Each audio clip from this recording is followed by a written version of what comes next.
this is Phil Potempa. Welcome to another edition of Notoriety. Each week bringing you all the ticket opportunities, events that you make sure you mark on the calendar not to be missed, happening in Northwest Indiana, Chicagoland, and beyond. Of course, this broadcast for these past 9 years, the broadcast equivalent of all of the columns and feature stories you'll read in the flagship Post-Tribune under the umbrella of Chicago Tribune Media. Everything also captured at chicagotribune.com. We couldn't be here without the generous support and underwriters such as our friends at People's Bank. Andy and Sue Arnold, the wonderful arts advocates that support so many wonderful artistic opportunities we have in Northwest Indiana in our community. Theater at the Center, our home away from home. Which brings me on the opportunity to welcome co-host Tony Panek. How's it going, everybody? And Luke Miiller. Good morning. Thank you for joining me around the table as we join our listeners and perhaps viewers. Some of you are tuned in through our traditional radio airwaves as we come to you here at 12:30 a.m. WJOB from our Hammond studios. These are the Strack and Van Til studios. Others have our window to the world with the added advantage of video cameras. So you're seeing us through social media and through streaming, so you can see our studio looks like a war zone here, but if it's a war zone from a time machine with shields, with swords, with chains of epic proportions. It looks like something ripped right from a scene from Ben-Hur, that 1959 epic movie that starred Charlton Heston and an all-star cast, the biblical telling and story of the crossover various lives, redemption, rivals, and, of course, the biblical story of Christ and the Passion. That's all being brought to life on our Theater the Center stage, courtesy of the wonderful Provision Theater and Unshackled. And that brings us to Director Timothy Gregory joining us through Zoom. Good morning. Good morning, gentlemen. How are you? How's it going, Very Tim? good. Good to see you, Tim. So tell us a little bit about these two performances. Afternoon matinee opportunity, 2 o'clock or 7:30, March the 28th. We want to timestamp that this broadcast, in case folks are hearing it as a rebroadcast, is happening right on Tuesday, March the 24th. So you might have got a hint when I said good morning that the original broadcast captured as a morning interview, no matter when you're hearing it. Mark your calendar because March the 28th, something that has never happened before, because I know you did the adaptation for this, correct? That is correct. I reduced what is probably about 115,000 word novel to about 10,000 words. Wow. And a So novel. that'll give you an idea of how long the book is. And the movie itself, of course, I'm talking of the Oscar-winning movie with Charlton Heston. It was like 3 or 4 hours long, and it only used half of the story from the book. So it was a lot to cut out. And really, when you say author, it's not just any author. The author, Lew Wallace, with Who's Your Claim to Fame, right down not too far from our farm in Bass Lake. He had a cottage there. He did quite a bit of his writing. Somebody who really has some notable notoriety. Lew Wallace, you had to adapt his Ben-Hur, huh?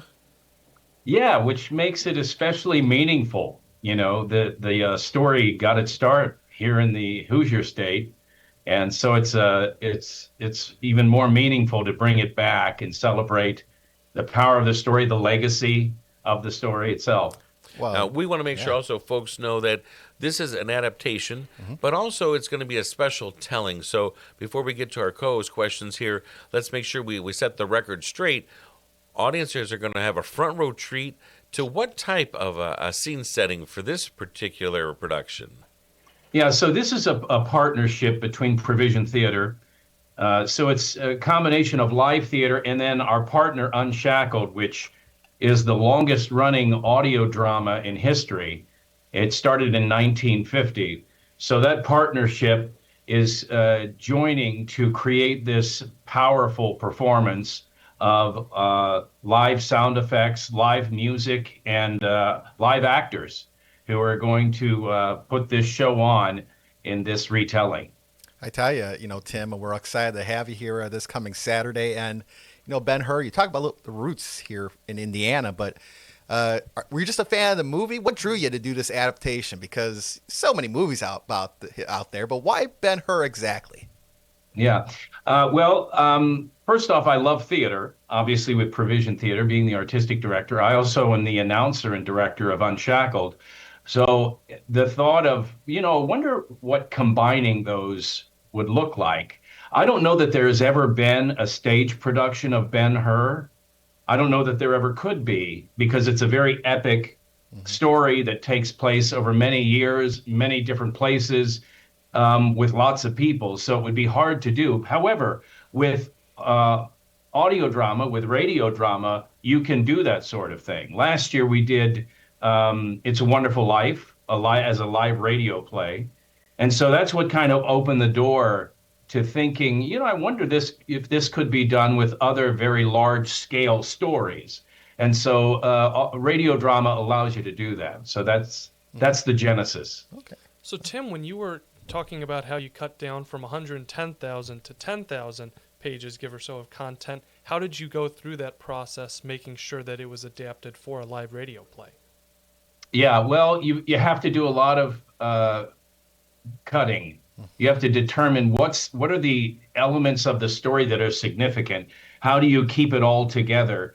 And it's not 10,000 pages; it's 10,000 words. Thank you. So an actual Unshackled episode is about 5,000 words. So this is a two-parter, and so you have to be willing to get rid of the things even that you like. You have to be willing to cut them loose and stick to what is a main thread that kind of travels through the story, which is one of conflict, endurance, and grace. And so that was the pathway to follow. Now, even though Unshackled, with its long half of a century history, is anchored and based in downtown Chicago, you do not have to go to the Windy City. You do not have to go downtown. It's right here in your own backyard. Theater at the Center Stage is going to be the landscape where they are bringing this production again. I see if you've got the added advantage of our video component, you're going to see the wonderful poster there, the excitement of that chariot race that says live radio play as these characters are brought to life for this biblical telling, Ben-Hur. I think of Charlton Heston, the 1959 Oscar award-winning movie. 2 performances on the Theater at the Center Stage. Luke, take it away from there, because I understand it's a great opportunity for groups as well. Yep, exactly.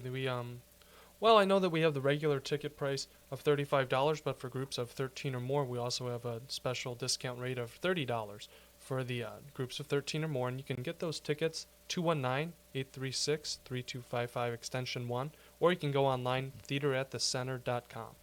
One of the questions that we do get at the box office, Tim, and I've kind of skirted around it, but I have kind of a pretty good handle on it. You talk about the amount that had to be adapted, had to be whittled down. You're limited. You only have a voice cast of so many folks. Our stage is only so large. They need a break in between there. Some of the folks that are the ticket holders have said, how long is this going to be?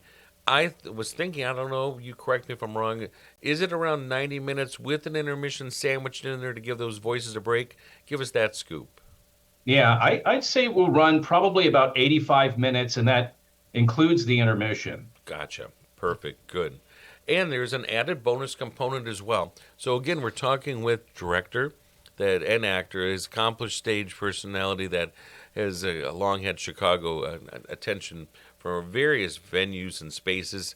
Timothy Gregory is going to bring an adaptation of Ben-Hur, the epic telling again of chariot races, Roman times, the biblical story of Christ's passion, all that was woven into that story that talks about rivalry, redemption, and the excitement is brought to the stage as a live radio play that'll include sound effects, and we'll talk about that in just a moment as well. An added bonus in the lobby at the Center for Visual and Performing Arts, 1040 Ridge Road, right in Munster. Have a moment, take a look at the display cases. There will be some actual artifacts, pieces from that original movie. Wow. Some of the soldiers' shields, the plumed crowned helmets that were worn. There are some different props that are oil lamps, is what I would call them, from ancient times. Some script adaptations, some costume photos.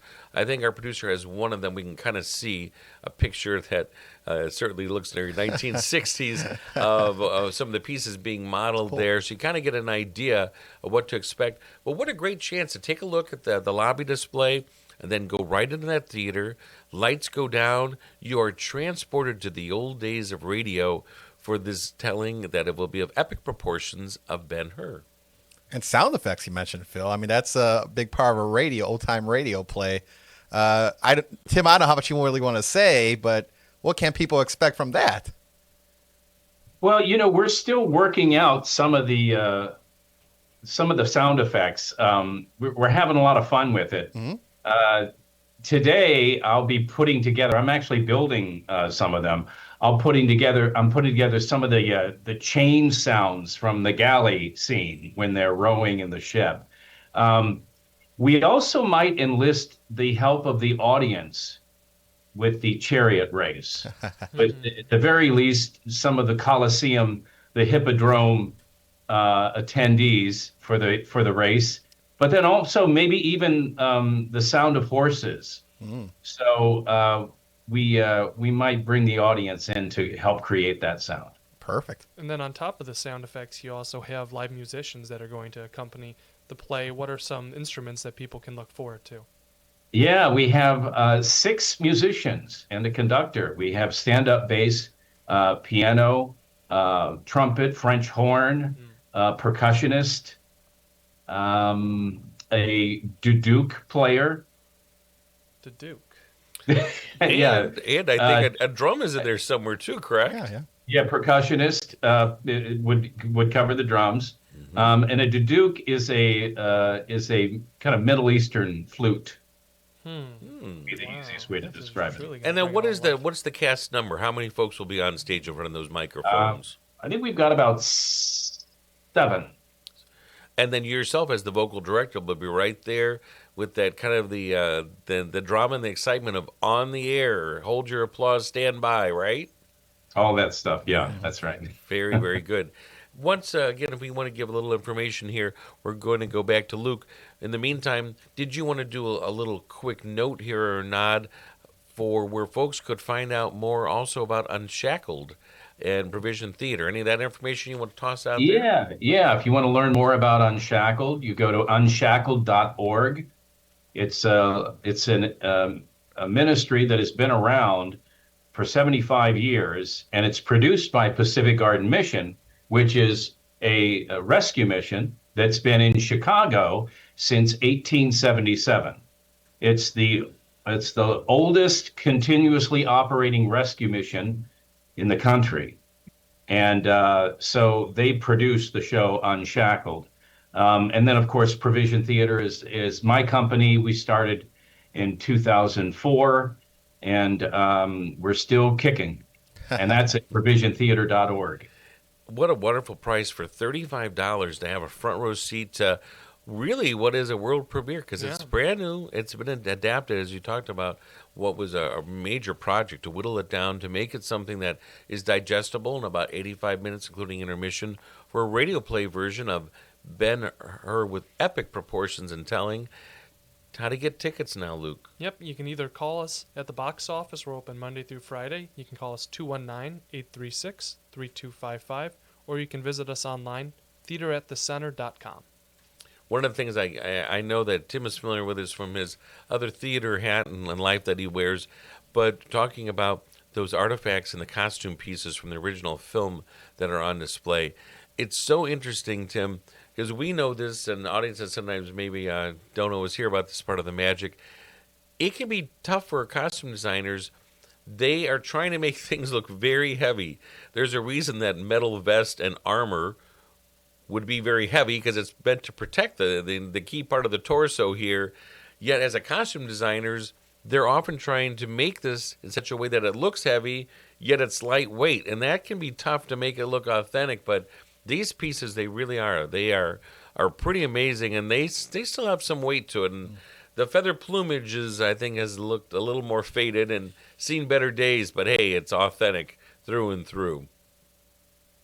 Yeah, I'm just curious. Where did you get the artifacts from the film itself?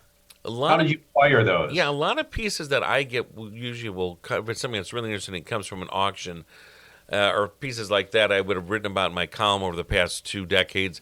This is from a friend who was a reader, started out as a reader, became a friend, contacted me and said she had these pieces in these bins that belonged to her brother who lived in Hollywood, who was an extra in the film. So not at all a feature player. This, you can see that was him in that photo that we had on the picture. And he was allowed, I don't know if he was allowed or if he just happened. If anybody's seen Ben-Hur, it was a cast of thousands, right, Tim? There were literally so many people required for those processions that No AI back then. I don't know that in the Universal or I believe it was Universal. No, MGM. MGM did that film. Could maybe keep an eye on every single piece of costume wear, and somehow his went home with him. And she said for years he would sometimes wear it to a Halloween costume party or something. But inside there, again, are scripted pages that were sent for what was happening and detailing and the notes from the director for that day's shoot. And so I know it's real and authentic because all the pieces are there, and all that will be on display for folks to peruse, as well as I have one of the first editions of Ben-Hur when it was published. Lou Wallace, again, our Hoosier claim to fame, who spent time also in what political role?